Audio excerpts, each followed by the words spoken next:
کے دروازے پہ آ گیا ہے۔ تو اس لیے قیامت سے قبل توبہ کا دروازہ کھلا ہوا ہے، لیکن 40 سال قبل توبہ کا دروازہ بند ہوگا، سورج مغرب سے طلوع ہوگا۔ پھر کوئی توبہ کرنا چاہے گا بھی، بلکہ ہر کوئی توبہ کرنا چاہے گا، لیکن پھر توبہ جو ہے وہ قبول نہیں ہوگی۔ اسی طرح اور بہت سارے واقعات قیامت سے قبل جو ہیں وہ ظاہر ہوں گے، جن کی نشاندہی حضور نبی رحمت صلی اللہ علیہ وسلم نے فرمائی ہے۔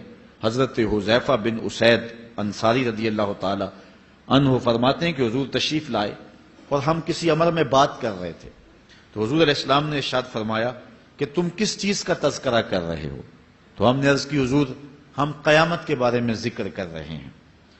تو حضور علیہ السلام نے ارشاد فرمایا کہ قیامت اتنی دیر تک قائم نہیں ہوگی جب تک یہ نشانیاں پوری نہ ہو لیں۔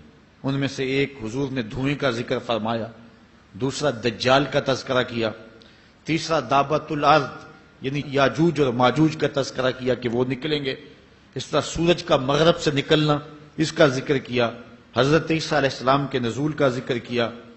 اسی طرح حضور علیہ السلام نے زمین کا 3 جگہوں سے بیٹھ جانے کا ذکر کیا، ایک مشرق میں، ایک مغرب میں اور ایک جزیرہ عرب میں، زمین دھنس جائے گی نیچے، اس کا ذکر کیا۔ اور یمن کی جانب سے ایک آگ نکلے گی جو لوگوں کو دھکیل کر کے شام کے میدان میں لے آئے گی، اس کا تذکرہ کیا۔ فرمایا جب تک یہ نشانیاں پوری نہیں ہو جاتی اتنی دیر تک قیامت قائم نہیں ہوگی۔ تو یہ قیامت کے آنے سے قبل جو ہیں وہ نشانیاں ہیں جو ظاہر ہوں گی۔ اس کے علاوہ قیامت آنے سے کچھ اس سے بھی پہلے نشانیوں کا ظہور ہوگا، جس کا ذکر حضور نبی رحمت صلی اللہ علیہ وسلم نے ارشاد فرمایا۔ حدیث جبریل اس پہ بہت معروف ہے، جس کو حضرت عمر بن خطاب رضی اللہ تعالیٰ عنہ روایت کرتے ہیں۔ آقا کریم علیہ السلام کی خدمت میں کہتے ہیں ہم حاضر تھے کہ ایک شخص آیا کہ جس کے سیاہ کالے بال تھے اور سفید رنگ کا اس نے لباس پہنا ہوا تھا، اہل مدینہ سے وہ تھا نہیں، اور اس کے چہرے پر، لباس پر، بشرے پر آثار سفر بھی ظاہر نہیں تھے۔ اگر مقامی ہوتا تو ہم جانتے ہوتے، اور اگر باہر سے آیا ہوتا تو اس کے چہرے پر، لباس پر جو ہے وہ سفر کے آثار ہوتے۔ اس زمانے میں اس طرح کے سفر تو نہیں تھے آسانی اور سہولت والے، تو جو بھی سفر کر کے دور سے آتا تو اس کا چہرہ بتاتا یہ مسافر ہے۔ تو کہا مسافر لگتا نہیں تھا اور اہل مدینہ سے تھا نہیں۔ ہم پریشان تھے کہ یہ کون ہے، لیکن وہ آیا اور حضور علیہ السلام کی خدمت میں اپنے زانو بچھا کر کے بیٹھ گیا۔ فَأَسْنَدَ رُكْبَتَيْهِ إِلَىٰ رُكْبَتَيْهِ، اپنے دونوں گھٹنے اس نے حضور علیہ السلام کے گھٹنوں سے جوڑے اور حضور کی خدمت میں یوں ادب سے بیٹھ گیا۔ پھر اس نے حضور علیہ السلام سے اسلام کے بارے میں پوچھا، حضور علیہ السلام نے جواب دیا۔ پھر اس نے کہا بالکل آپ نے سچ فرمایا ہے۔ ہم حیران ہوئے، خود ہی سوال کرتا ہے، خود ہی تصدیق کرتا ہے۔ پھر اس نے حضور سے ایمان کے بارے میں پوچھا، حضور نے کچھ ارشاد فرمایا ایمان یہ ہے، تو اس نے کہا بالکل صدقتا، آپ نے سچ کہا ہے۔ تو ہم پھر حیران ہوئے کہ خود ہی یہ سوال پوچھ رہا ہے اور خود ہی اس کی تائید کر رہا ہے۔ پھر اس نے احسان کے بارے میں پوچھا، تو حضور علیہ السلام نے اس کو جواب دیا کہ احسان یہ ہے کہ اللہ کی عبادت اس طرح کرے کہ تو اسے دیکھ رہا ہے، اور اگر یہ کیفیت نہیں ہے تو کم از کم یہ کیفیت پیدا کر لے کہ وہ تجھے دیکھ رہا ہے۔ اس نے کہا آپ نے سچ کہا۔ پھر اس کے بعد اس نے کہا مجھے اب قیامت کے بارے میں بتائیں۔ حضور علیہ السلام نے فرمایا جو ہے وہ مسئول سائل سے عالم نہیں ہے۔ تو اس نے کہا اچھا پھر مجھے قیامت کی کچھ نشانیاں بیان فرما دیں۔ تو حضور علیہ السلام نے اس شخص کو جو نشانیاں بیان فرمائیں وہ یہ تھی کہ لونڈی اپنی مالکہ کو جنم دے گی، بکریاں چرانے والے، اونٹ چرانے والے، ننگے پاؤں والے اور ننگے بدن والے تم دیکھو گے کہ عمارتیں بنانے میں ایک دوسرے سے آگے بڑھنے کی کوشش کریں گے۔ بہرحال تھوڑی دیر تک وہ حضور کی خدمت میں بیٹھا رہا۔ اس کے بعد جب چلا گیا تو تھوڑی دیر گزری تو حضور نے فرمایا عمر جانتے ہو یہ شخص کون تھا؟ عرض کی اللہ و رسولہ عالم، اللہ اور اس کا رسول جانتا ہے۔ فرمایا یہ جبریل امین تھا جو تمہیں تمہارا دین سکھانے کے لیے آیا تھا۔ تو حضرت جبریل امین نے آ کر کے حضور سے جو 4 سوالات کیے ان میں سے ایک سوال یہ تھا قیامت کب آئے گی اور قیامت کی نشانیاں کیا ہیں؟ تو حضور نے یہ نشانیاں بیان فرمائیں کہ لونڈی اپنی مالکہ کو جنم دے گی اور یہ نشانی اب ہمارے سامنے ہے کہ آج اولادیں اپنے جو ہے وہ ماں باپ کی آقا بنی ہوئی ہیں، بیٹی آج ماں کی حکمران بنی ہوئی ہے۔ یہ دور جس کی نشاندہی کی وہ بالکل آج ہمارے سامنے ہے۔ حضرت ابو ہریرہ رضی اللہ تعالیٰ عنہ سے ایک روایت ہے جس کو نبی رحمت صلی اللہ علیہ وآلہ وسلم سے وہ بیان کرتے ہیں، بینما النبی صلی اللہ علیہ وسلم یحدث اذ جاء اعرابی فقال متی الساعہ۔ حضرت ابو ہریرہ فرماتے ہیں کہ ہم حضور کی خدمت میں بیٹھے ہوئے تھے، ایک شخص حاضر ہوا، اس نے حضور سے کہا کہ حضور قیامت کب آئے گی؟ یہ سوال کیا، متی الساعہ، قیامت کب آئے گی؟ آقا کریم علیہ السلام نے اس کو جواب دیا، اذا ضیعت الامانہ فانتظر الساعہ، جب امانت کو ضائع کر دیا گیا تو سمجھ لے قیامت آ گئی۔ جب امانت کو ضائع کر دیا جائے گا تو سمجھ لے قیامت آ گئی ہے۔ قال کیف اضاعتها، عرض کی حضور امانت کو ضائع کرنا کیا مفہوم رکھتا ہے، اس کا مطلب کیا ہے؟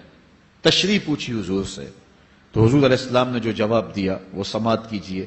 قال اذا وسد الامر الى غیر اہلہ فانتظر الساعہ، فرمایا جب معاملات نااہل لوگوں کے سپرد کر دیے جائیں تو سمجھ لے کہ قیامت آ گئی۔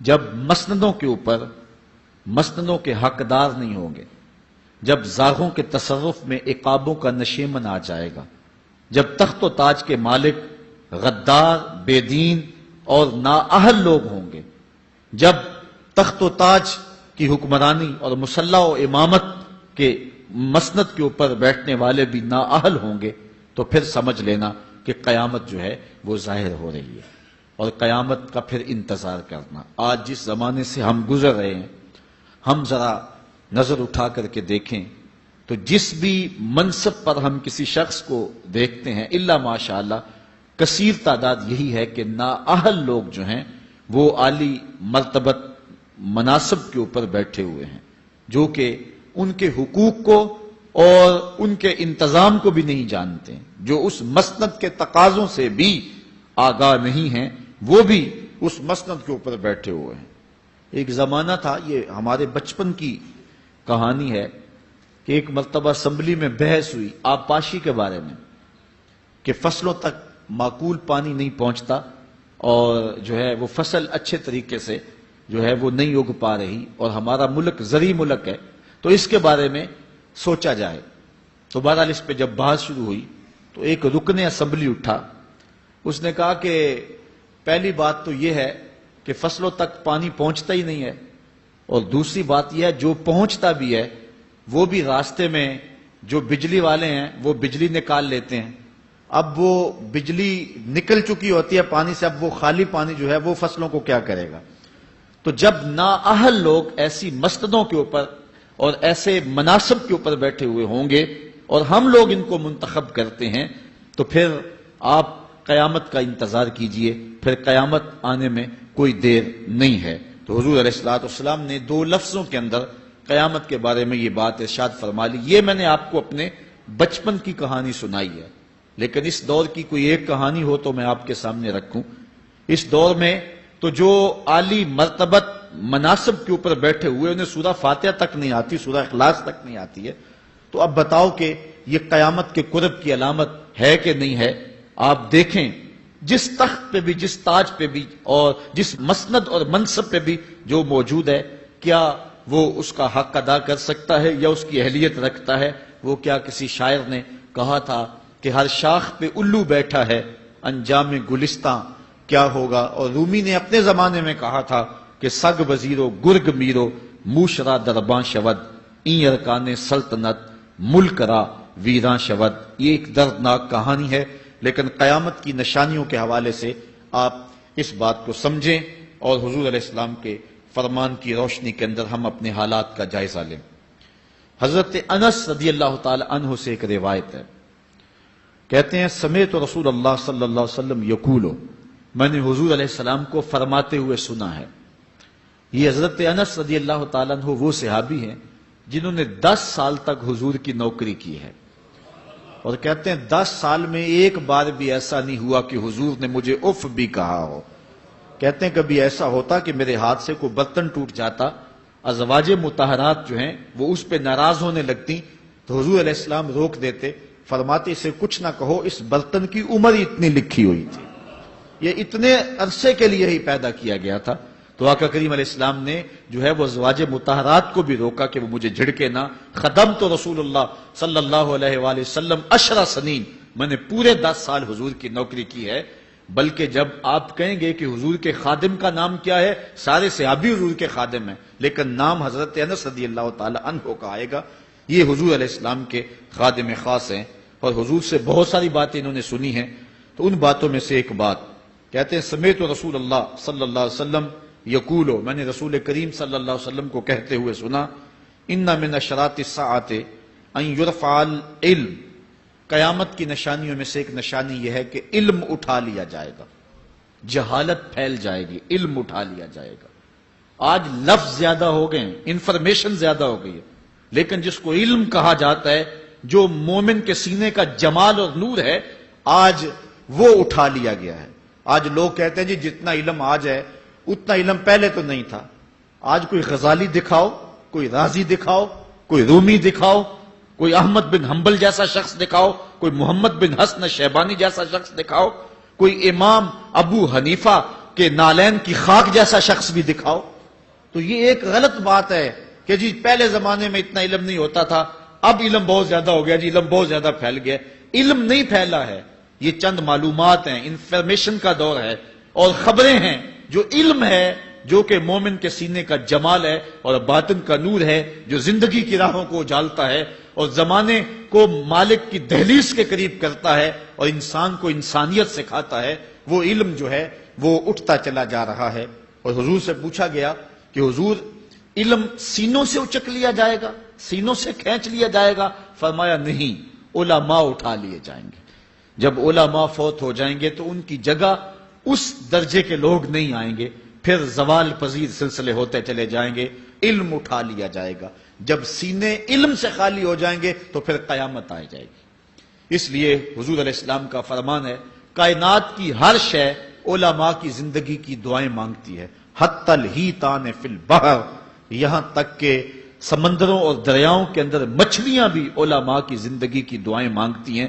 انہیں پتا ہے علماء ہیں تو کائنات مارز وجود میں آئی تو موجود رہے گی، اگر علماء نہیں ہوں گے تو کائنات جو ہے وہ بالکل قیامت کا شکار ہو جائے گی۔ تو پہلی چیز حضور نے ارشاد فرمایا، ان یرفع العلم، علم اٹھا لیا جائے گا، ویکثر الجہل، اور جہالت عام ہو جائے گی۔ علم کی جگہ جو ہے وہ جہالت عام ہو جائے گی۔ آج علماء نہیں رہے ہیں، آج ہم جو ہے وہ انحصار کرنے لگے ہیں چند ٹیلی ویژن چینلوں پہ، اور اس کا نتیجہ کیا ہے کہ مختلف چینلز کے اوپر بیٹھے بہت سارے لوگ گمراہی پھیلا رہے ہیں۔ یہ ایک الگ داستان ہے، ایک الگ کہانی ہے کہ کس طرح سے علم کا گلا گھونٹا جا رہا ہے اور کس طرح جو ہے وہ لوگوں کو گمراہ کیا جا رہا ہے۔ یہ جہالت کی کثرت ہے۔ اور تیسری بات جو حضور نے ارشاد فرمائی، وَيَكْثُرَ الزِّنَا، زنا عام ہو جائے گا۔ نظر کا زنا یہ تو اس زمانے کے اندر برا رہا ہی نہیں ہے، لوگ اس میں کوئی آر ہی نہیں سمجھتے۔ کسی کی بہن اور بیٹی کو دیکھنا اور اپنی آنکھوں کو شہوات سے بھرنا، یہ بندہ محسوس ہی نہیں کرتا ہے۔ حضور علیہ السلام نے ارشاد فرمایا، من زنا زنیا بہی ولو بہی تان دارہی، جس نے زنا کیا یہ عمل اس کے گھر بھی لوٹے گا، اگرچہ وہ اپنی دیواریں اونچی اونچی کیوں نہیں کر لیتا۔ اگر آج کوئی کسی کی بہن بیٹی پر اپنی نظروں کو غلیظ کرتا ہے تو وہ یہ کیسے کہہ سکتا ہے کہ میری بہن اور میری بیٹی کسی کی گندی نظروں کا شکار نہیں ہوگی؟ یہ مقافات عمل ہیں۔ گندم از گندم بروید جو ز جو، از مقافات عمل غافل مشو۔ اس لیے بدکاری پھیل جائے گی، نظر کی بدکاری اور ہر طرح کی بدکاری، اور یہ اتنا برا اور کبھی کام ہے کہ اللہ تعالیٰ جل شانہ نے قرآن مجید میں اسے کھلی بے حیائی قرار دیا ہے۔ آج میڈیا کے ذریعے، آج انٹرنیٹ کے ذریعے، اور یہ جو موبائل پیکج کی مصیبت نکلی ہے، اس سے معاشرے کا امن خراب ہو گیا اور معاشرے کے اندر حیا کا جوہر جو ہے وہ لوٹ لیا گیا ہے۔ اپنی نسلوں کی حفاظت کریں، ان کے ہاتھوں سے جو ہے وہ ناول چھینیں اور ان کے ہاتھوں سے جو ہے وہ اس طرح کی مخرب اخلاق سیڈیز چھین لیں اور ان کے ہاتھوں میں اللہ کا قرآن دیں اور رسول کریم علیہ السلام کی احادیث تھمائیں اور ان کو راہ حق کا مسافر بنائیں.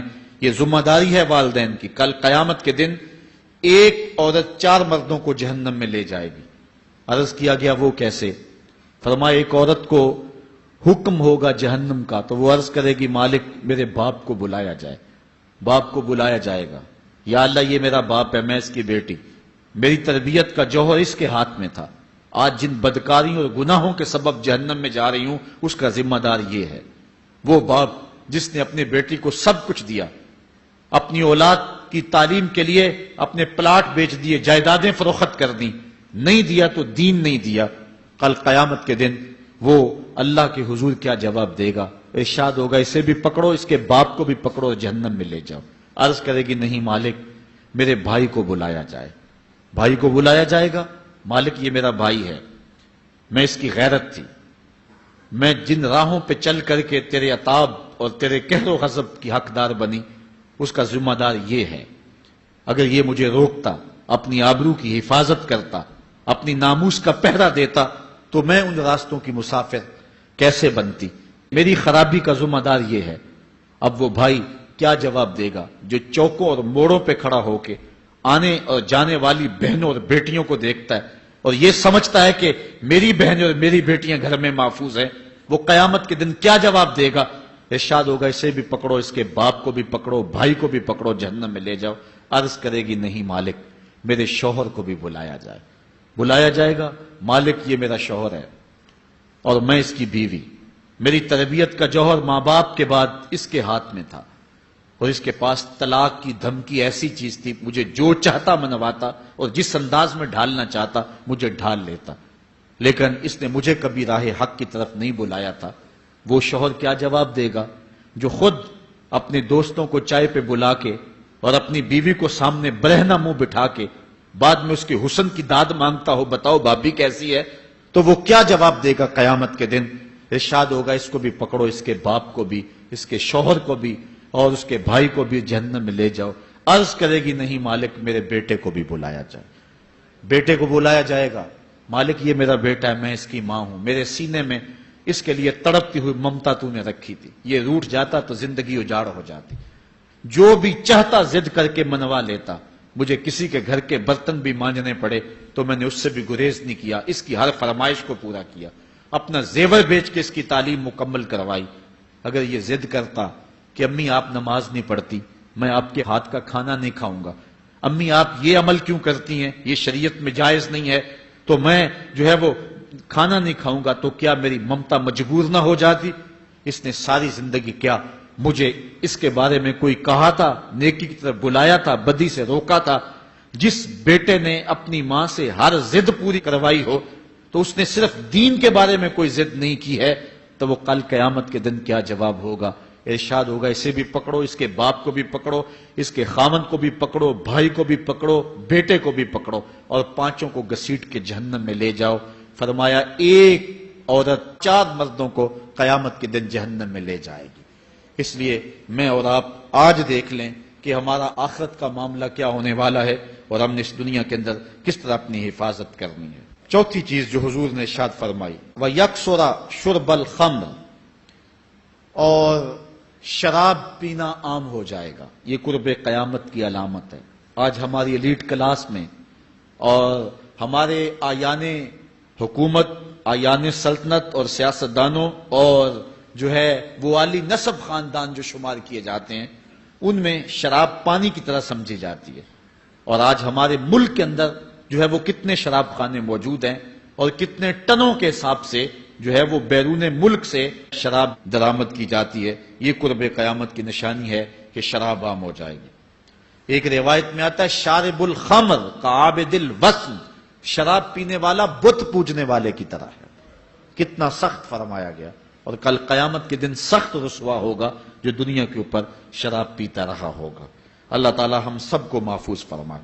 وَيَكِلَّ الرِّجَالِ وَيَكْثُرُ النِّسَاءِ, اور ایک نشانی حضور نے یہ ارشاد فرمائی کہ مرد تھوڑے ہو جائیں گے اور عورتیں زیادہ ہو جائیں گی. ایک تو عورتوں کی افزائش زیادہ ہوگی اور دوسری بات مختلف ہنگاموں میں، حادثات میں اور جنگوں میں مرد قتل کر دیے جائیں گے اور عورتیں زیادہ ہو جائیں گی، یہاں تک کہ حضور نے فرمایا حتی یکون ل50 امرأۃ القیم الواحد، یہاں تک کہ 50 عورتوں کا ایک مرد منتظم ہوگا۔ 50 عورتیں ہوں گی اور کمانے والا صرف ایک مرد ہوگا۔ یہ قرب قیامت کے حالات ہیں جو حضور نے بیان کیے۔ حالات اس طرف بڑھ رہے ہیں اور ایک وقت وہ آنے والا ہے کہ بالکل جو حضور نے فرمایا وہ چیزیں سامنے آئیں گی۔ حضرت ابو سعید خدری رضی اللہ تعالی عنہ سے ایک روایت سنیے۔ حضور نے ارشاد فرمایا، مجھے قسم ہے اس رب کی جس کے قبضے میں میری جان ہے، اتنی دیر تک قیامت نہیں آئے گی، یہ وقت بھی آئے گا کہ جانور انسان سے باتیں کریں گے، انسان ان کی بولی سمجھے گا اور وہ ان سے باتیں کریں گے۔ وَحَتَّى تُكَلِّمَ الرَّجُلَ عَزْبَةُ صَوْتِهِ، اور اس کے کوڑے کی جو رسی ہے، اس کا جو پھندنا ہے، وہ بھی انسان سے باتیں کرے گا۔ وَالشِّرَاقُ نَالِهِ، اور اس کے جوتے کا تسمہ بھی اس سے بات کرے گا۔ یخبر فاخذہ بما احدث اہلہ بعدہ، اس کا گھٹنا اس کو بتا دے گا اس کے بعد میں اس کے گھر والوں نے جو باتیں کی۔ یہ حالات پیدا ہو جائیں گے۔ آج موبائل اور جدید ٹیکنالوجی آ رہی ہے تو اس بات کو سمجھنا مشکل نہیں ہے۔ اس زمانے کے اندر جبکہ ان چیزوں کا تصور بھی نہیں تھا، صحابہ نے پھر بھی یقین کیا کہ ہوگا، حضور نے کہا ہے اور آگے بیان کیا، اور آج تو حالات نظر آ رہے ہیں کہ بالکل جو حضور نے بتایا وہ سب کچھ جو ہے وہ ہونے والا ہے۔ حضرت ابو ہریرہ رضی اللہ تعالی عنہ سے ایک روایت ہے، یہ وہ صحابی ہیں جنہوں نے سب سے زیادہ حضور علیہ السلام کے فرامین امت تک پہنچائے ہیں، کثرت کے ساتھ حضور کی صحبت کا دور پایا اور اصحاب صفہ میں سے تھے، زندگی کا ایک ایک لمحہ حضور کی قربت میں گزارا۔ حضرت ابو ہریرہ رضی اللہ تعالیٰ عنہ فرماتے ہیں کہ رسول کریم صلی اللہ علیہ وسلم نے ارشاد فرمایا، اذا اتخذ الفیء دیوالا، جب مال غنیمت کو، جب سرکاری خزانے کو اپنی ذاتی دولت سمجھا جائے گا، اس میں تصرف کیا جانے لگے گا، سرکاری خزانے میں لوگ جس طرح چاہیں گے تصرف کریں گے، ایک زمانہ آئے گا اور وہ دیکھ لو بالکل ہمارے سامنے۔ والامانۃ مغنما، اور امانت کو مال غنیمت سمجھا جائے گا، جس طرح غنیمت بندہ استعمال کرتا ہے وہ امانت کو اس طرح غنیمت سمجھے گا اور اس کو جو ہے وہ غصب کر جائے گا۔ والزکوٰۃ مغرما، اور زکوٰۃ کو ٹیکس سمجھے گا، مجبور ہو کے دے گا، وہ زکوٰۃ دینا چاہے گا ہی نہیں۔ اور آج کتنے لوگ ہیں جو زکوٰۃ نہیں دیتے؟ اگر لوگ صحیح طور پہ زکوٰۃ ادا کر دیں اور زکوٰۃ کے جو حقدار ہیں ان تک پہنچے تو پاکستان میں صرف 1-2 سالوں کے اندر غربت ختم ہو جائے۔ اتنی دولتیں ہیں لوگوں کے پاس، اتنی جائیدادیں ہیں لوگوں کے پاس، ایک تو سارے لوگ زکوٰۃ ادا نہیں کرتے، دوسرا یہ ہے حقداروں تک نہیں پہنچتی۔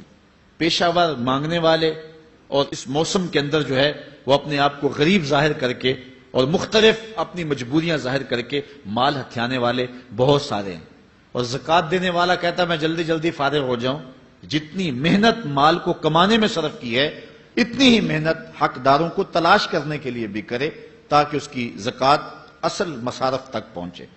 تو قرب قیامت میں یہ ہوگا کہ زکوٰۃ کو ٹیکس جانا جائے گا۔ وَتُعُلِّمَ لِغَيْرِ الدِّينِ، اور علم دین کے لیے حاصل نہیں کیا جائے گا، دین کے علاوہ کے لیے حاصل کیا جائے گا۔ اس کے 2-3 مفاہیم ہیں۔ ایک تو مفہوم ہے کہ علم دین حاصل کرنا لوگ چھوڑ دیں گے، وہ انجینئر اور ڈاکٹر اور کیا کچھ بننے کے لیے جو ہے وہ علم حاصل کریں گے۔ نام خدمت انسانی ہی ہے کہ میں یہ سب کچھ کر کے اپنے وطن کی خدمت کروں گا، انسانیت کی خدمت کروں گا، لیکن بعد میں جب مسندوں پہ بیٹھتے ہیں اور جو حال کرتے ہیں وہ کسی سے مخفی نہیں ہے۔ مسیحا پھر کس روپ کے اندر آتا ہے اور کس طرح قوم کو دونوں ہاتھوں سے لوٹتا ہے، یہ قرب قیامت کی نشانیاں ہیں۔ ہر بندہ جو ہے وہ علم تعلیم حاصل اچھا انسان بننے کے لیے نہیں، با کردار شخص بننے کے لیے نہیں، اچھا مومن بننے کے لیے نہیں، صالح فرد بننے کے لیے نہیں، بلکہ کمائی کرنے کے لیے، زیادہ زیادہ پیسے کمانے کے لیے وہ علم حاصل کرے گا۔ اور دوسری یہ بات کہ جو دین کا علم بھی حاصل کریں گے وہ بھی غرض و غائد جو ہے وہ اپنی چھوڑ دیں گے، جس مقصد کے لیے جو ہے وہ علم حاصل کیا جاتا ہے۔ اور یہ قرب قیامت کی نشانی جو حضور نے بیان کی یہ بھی ہم اپنے زمانے میں دیکھ رہے ہیں۔ وَأَطَاعَ الرَّجُلُ امْرَأَتَهُ، اور آدمی اپنی بیوی کی اطاعت کرے گا، جو بیوی کہے گی وہ مانے گا، وَأَقَّى أُمَّهُ، اور ماں کو آگ کر دے گا، ماں کی پرواہ نہیں کرے گا، ماں کی نافرمانی کرے گا، بیوی کی بات کو ترجیح دے گا، اور ماں کی بات جو ہے اس کو ثانوی حیثیت دے گا۔ بہت بدبخت تو ایسے ہیں کہ جو ماں باپ کو ویسے ہی دقیانوسی کا تانا دے کے کہتے ہیں تمہیں تو پتہ ہی نہیں کسی بات کا دنیا کہاں چلی گئی، اور ان کی کسی بات کو، کسی مشورے کو اور کسی حکم کو کوئی ترجیح نہیں دیتے۔ لیکن جب بیوی اور ماں دونوں کا حکم مقابلے میں آ جائے تو اس وقت وہ بیوی کے حکم کو ترجیح دیں گے۔ یہ قرب قیامت کی علامت ہے جو کہ ہم واضح طور پہ اپنے معاشرے میں دیکھ رہے ہیں۔ وَأَدْنَى صَدِيقَهُ وَأَقْصَى أَبَاهُ، دوست قریب ہوں گے، باپ دور ہوگا۔ دوستوں کو قربت دی جائے گی، ان کے ساتھ بیٹھنا اٹھنا بھی ہوگا، کھانا پینا بھی ہوگا، گپ شپ بھی ہوگی۔ دوست ایک بیل دے تو بندہ دوڑا جائے گا دوست کی پکار پہ، لیکن ماں باپ جو مرضی کہیں تو ماں باپ کی بات کو کوئی ترجیح نہیں دی جائے گی۔ یہ قرب قیامت کی نشانیوں میں سے ایک نشانی ہے، اور اس وجہ سے آج لوگ محروم ہو گئے ہیں اور گھروں میں برکت نہیں رہی۔ ماں باپ اگر کچھ کہیں، کوئی چیز لانے کے لیے بھی کہیں تو بچہ 100 بہانے کرتا ہے اور دوست کی پکار پہ لبیک کہتا ہوا بھاگ اٹھتا ہے۔ وَظَهَرَتِ الْأَصْوَاتُ فِي الْمَسَاجِدِ، مسجدوں میں لڑائیاں ہوں گی، مسجدوں میں جو ہے وہ آوازیں بلند ہوں گی لڑائیوں کی، ایک دوسرے سے الجھاؤ پیدا ہو جائیں گے۔ آج ہماری مسجدوں میں پنکھا بند کرنے سے لڑائیاں شروع ہو جاتی ہیں۔ یہ بالکل آپ کے قریب ایک شہر میں ہوا ہے، ایک آدمی قتل ہو گیا صرف اس معاملے میں کہ وہ ایک کہہ رہا تھا کہ لائٹ بند کر دو، اور دوسرے نے کہا کہ میں نماز پڑھ رہا ہوں تو تم نے مجھے دیکھا نہیں، اور اس بات پہ لڑائی شروع ہوئی، حتیٰ کہ فائرنگ تک نوبت پہنچی، اور ایک آدمی جو ہے وہ قتل ہو گیا۔ آپ نے اخبارات میں پڑھا ہوگا۔ تو اس طرح مسجدوں کے اندر جو ہے وہ لڑائیاں شروع ہو جائیں گی۔ یہ قرب قیامت کی نشانی ہے۔ وَسَادَ الْقَبِيلَةِ فَاسِقُهُمْ، قبیلے کا سردار سب سے فاسق اور بدتر شخص ہوگا۔ خاندان کا، قبیلے کا، برادری کا وہی سربراہ ہوگا، وہی قائد ہوگا، وہی لیڈر ہوگا، وہی پنچ ہوگا جو جتنا بڑا غنڈا اور جتنا بڑا بدماش ہے اس کو ہی جو ہے وہ سرپرستی جائے گی۔ شرافت نام کی چیز ہی باقی نہیں رہے گی۔ شرافت کے بل بوتے پہ آگے نہ کوئی سیاست میں آ سکے گا، نہ کوئی خاندان میں آگے آ سکے گا۔ بلکہ اب تو حال ہی ہوا کہ اب ہماری محافل اور آراس کے اندر بھی جو مہمان خصوصی رکھے جاتے ہیں وہ بھی اس اعتبار سے نہیں رکھے جاتے کہ متقی شخص تلاش کرو جس کو مسند صدارت پہ بٹھایا جائے، جس کو مہمان خصوصی رکھا جائے۔ اس میں بھی یہ دیکھا جاتا ہے کہ کس کا اثر معاشرے کے اندر زیادہ ہے، چاہے وہ اثر و رسوخ اس نے منشیات فروخت کر کے ہی حاصل کیا ہو، کس کی دولت زیادہ ہے، چاہے اس نے وہ دولت لوگوں کا خون نچوڑ کے حاصل کی ہو، وہی مہمان خصوصی ہوتا ہے محفل نعت میں، چونکہ وہ پیسے زیادہ پھینک سکتا ہے۔ اور ایک غریب آدمی جو کہ تہجد کی نماز پڑھنے کا بھی عادی ہے، اس کو جوتیوں پہ جگہ ملتی ہے۔ اس کا قصور صرف یہ ہے کہ وہ غریب ہے اور اس کے پاس حرام کی کمائی نہیں ہے۔ یہ حضور علیہ السلام نے نشانی فرمائی، اور جو آج ہم اپنی آنکھوں سے دیکھ رہے ہیں۔ وَسَادَ الْقَبِيلَةِ فَاسِقُهُمْ، قبیلے کا سردار جو ہے وہ بدتر اور فاسق شخص ہوگا۔ وَكَانَ زَعِيمُ الْقَوْمِ أَرْذَلَهُمْ، اور قوم کا جو سردار ہوگا وہ قوم کا کمینہ ترین شخص ہوگا، یعنی قوم کا جو سب سے کمینہ شخص ہوگا وہ سب سے اونچی والی مسند پہ بیٹھا ہوگا۔ اور آپ دیکھ لیں، صرف پاکستان میں نہیں پوری دنیا پہ دیکھ لیں کہ ایسا نہیں دیکھ رہے ہم کہ جو بدبخت ہے، جو کمینہ ترین شخص ہے، فلک نے بخشی ہے انہیں خواجگی، جو جانتے نہیں روش بندہ پروری کیا ہے، جن کو اپنے نفع نقصان کا بھی نہیں پتا، اپنے آپ کا بھی شعور نہیں ہے، ہم کون ہیں، کس لیے آئے ہیں، جو مقصد حیات سے بھی آگاہ نہیں ہے، تو وہ قوم کے سردار ہوں گے۔ سیاسی تنظیمیں ہوں یا دیگر تنظیمات ہوں، الا ماشاء اللہ اکثر حال یہی ہے جو اللہ کے محبوب علیہ السلام نے بیان فرمایا، جہاں کہیں بھی شرافت، نجابت اور اچھے لوگوں کو برتری ہے، آہستہ آہستہ وہ کم ہوتی چلی جائے گی۔ اور یہی ہوگا سارے کا سارا نظام، جب قیامت آئے گی تو یہی ہوگا کہ جتنا برا شخص ہوگا، جتنا کرپٹ شخص ہوگا، جتنا ظالم شخص ہوگا، جتنا ڈاکو لٹیرا اور انتہائی کمینہ صفت شخص ہوگا، وہی جو ہے وہ قوموں کا سردار ہوگا۔ وَأُكْرِمَ الرَّجُلُ مَخَافَةَ شَرِّهِ، اور آدمی کی عزت اس کی شر سے بچنے کے لیے کی جائے گی۔ فلاں بندے سے اگر تعلقات قائم نہ رکھے تو ہمیں نقصان پہنچائے گا۔ آج 10 نمبر کا غنڈہ بھی ہو تو لوگ اس سے تعلق ضرور استوار رکھتے ہیں، یہ فخر سمجھتے ہیں۔ آج کل افطار پارٹیاں ہو رہی ہیں اور اس میں ان کو بلایا جاتا ہے دعوت افطار پر جنہوں نے روزے ہی نہیں رکھے ہوئے۔ یہ افطار پارٹیاں نہیں ہیں، یہ ایک تماشا ہے جو لگایا جاتا ہے۔ اس لیے یہ ایک مزاج ہوگا قرب قیامت میں جس کا بیان حضور علیہ السلام نے کیا، جبکہ ہم ہر روز یہ اللہ سے وعدہ کرتے ہیں وَنَخْلَعُ وَنَتْرُكُ مَن يَفْجُرُ، دعائے قنوت میں کہتے ہیں اے اللہ جو تیرے حکموں کو توڑتا ہے ہمارا اس سے کوئی تعلق نہیں ہوگا۔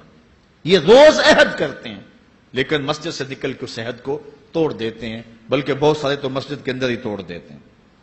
وَظَهَرَتِ الْكَيْنَاتُ وَالْمَعَازِفُ، اور گانے والی اور بجانے والی عورتیں اور گیت گانے والی عورتیں، رنڈیاں، یہ جو ہیں وہ گانا شروع کر دیں گی اور یہ عام ہو جائے گا۔ اب تو حد ہو گئی کہ مذہب کے نام سے بھی یہ سب کچھ ہو رہا ہے۔ یہ شام کلندر کے نام سے جو پورے ملک کے اندر ایک جو ہے تقریب شروع ہوئی ہے، اس میں جو ہے ان عورتوں کو بلایا جاتا ہے اور لکھا ہوتا ہے باقاعدہ اشتہاروں کے اوپر کہ فلاں جو ہے وہ گانے والی آئے گی اور وہ جو ہے وہ اپنا کلام پیش کرے گی، اور یہ مذہب کے نام پہ ہو رہا ہے۔ اور حد یہ ہو گئی کہ یہ بڑھتا ہی چلا جا رہا ہے، اس کو روکنے کی گو مربوط کوششیں بھی نہیں ہوئی، لیکن ایک ایسا عمل تھا کہ جس کو ہر صاحب شخص برا سمجھتا ہے، لیکن اس کے باوجود یہ پھیلتا چلا جا رہا ہے۔ اور جو کچھ معاشرے میں ہو رہا ہے وہ حضور علیہ السلام نے پہلے نشاندہی کی۔ وَشُرِبَتِ الْخُمُورُ، اور شرابیں پی جائیں گی، رنڈیاں ناچیں گی، گانے گائیں گی اور شرابیں پی جائیں گی۔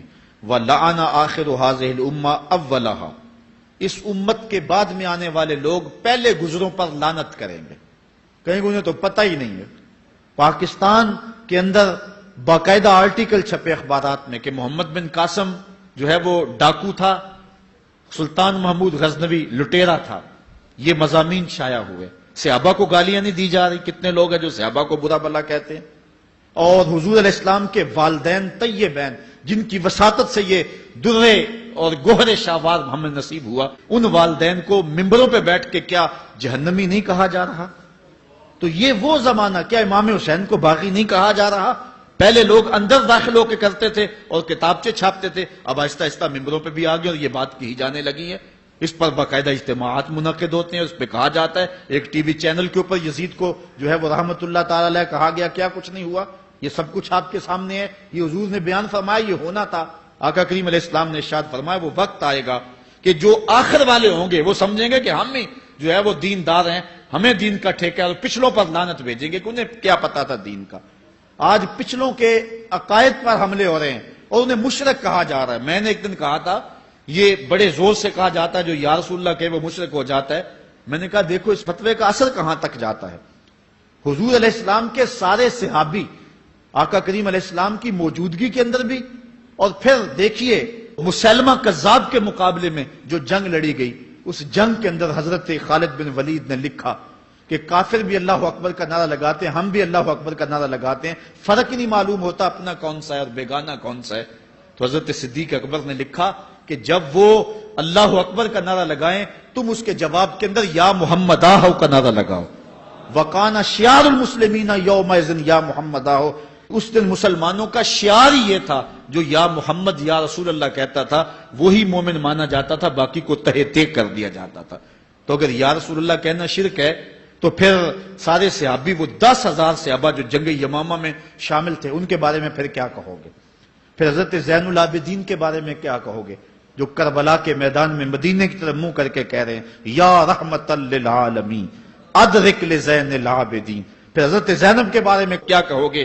یا محمد آہو یا محمد آہو ھذا حسین مزمل بالدماء، جو کربلا میں کھڑا ہو کے کہہ رہی ہیں اے میرے نانا حضور، اے محمد عربی، آپ کے حسین کو دیکھو خون میں نہا گیا ہوا ہے۔ تو پھر کیا یہ فتویٰ تمہارا کہاں تک پہنچے گا؟ نہ صحابہ بچیں گے، نہ اہل بیت بچیں گے، اور نہ اولیاء امت بچیں گے، جنہوں نے کہا تھا یا رسول اللہ انظر حالنا، یا حبیب اللہ اسما قالنا. تو یہ قیامت کی نشانیاں ہیں کہ اگلے جو ہیں وہ پچھلوں پر لانتے بھیجیں گے، ان کو برا بلا کہیں گے، صحابہ کو گالیاں، اہل بیت کو گالیاں، نواسب میں کیا کچھ نہیں کیا ہے. اور آج بھی جو دنیا کے اوپر ناسبی ہیں وہ اہل بیت کے بارے میں کیا کیا زبان استعمال نہیں کرتے، حضور کے والدین کے بارے کیا کچھ نہیں کہا جاتا.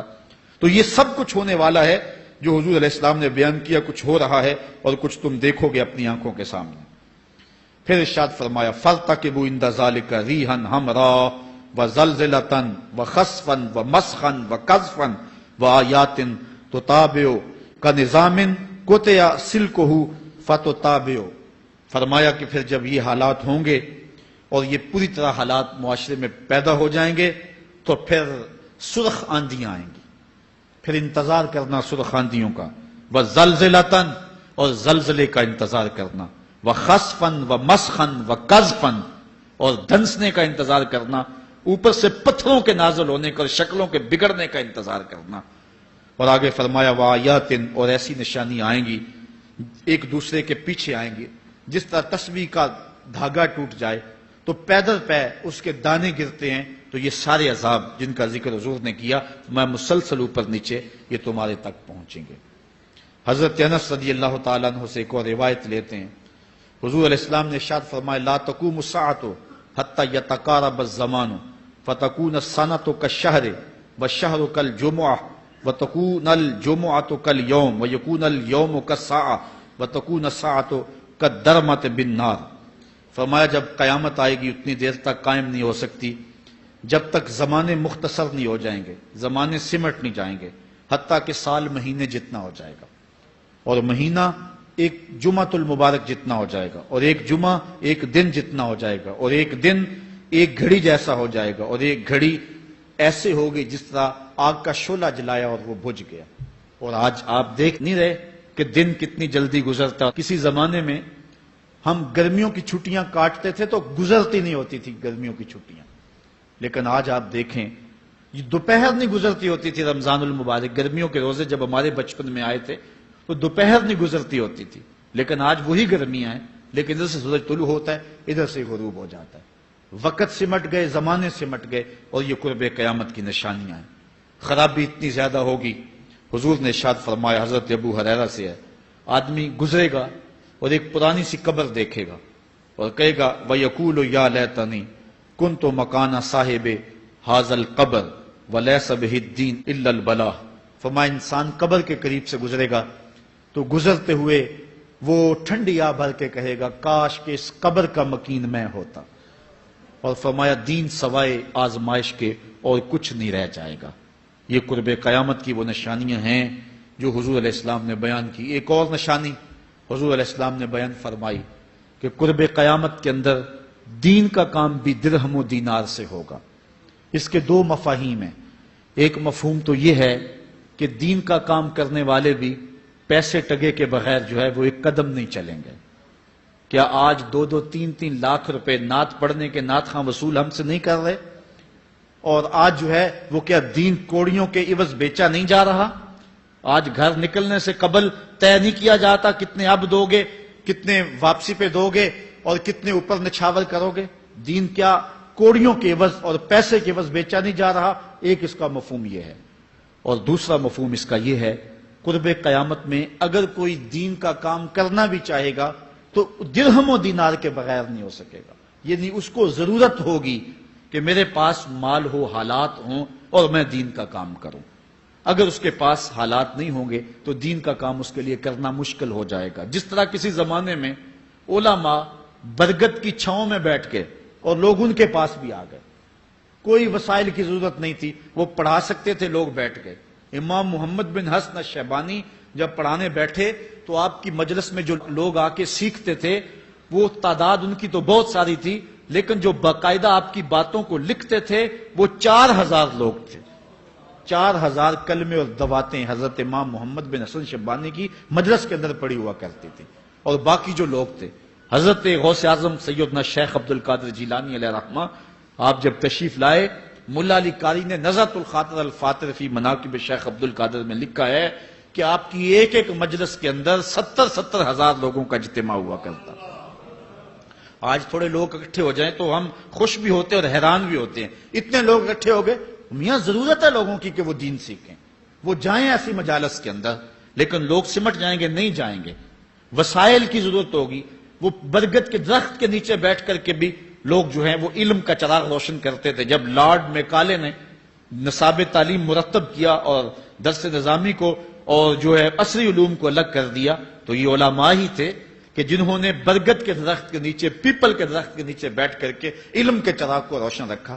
لیکن آج اگر تم ایسا کرنا چاہو گے تو کیا ممکن ہوگا کہ اس چراغ کو تم روشن رکھ لو؟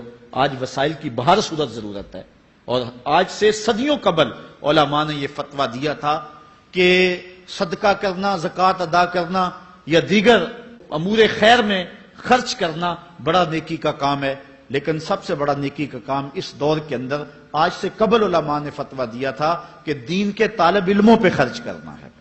ان پہ اگر خرچ کریں گے تو یہ وہ ایک ایسا موقع ہے کہ جس سے آپ جو ہے وہ حقدار تک حق بھی پہنچا لیں گے اور اس سے دین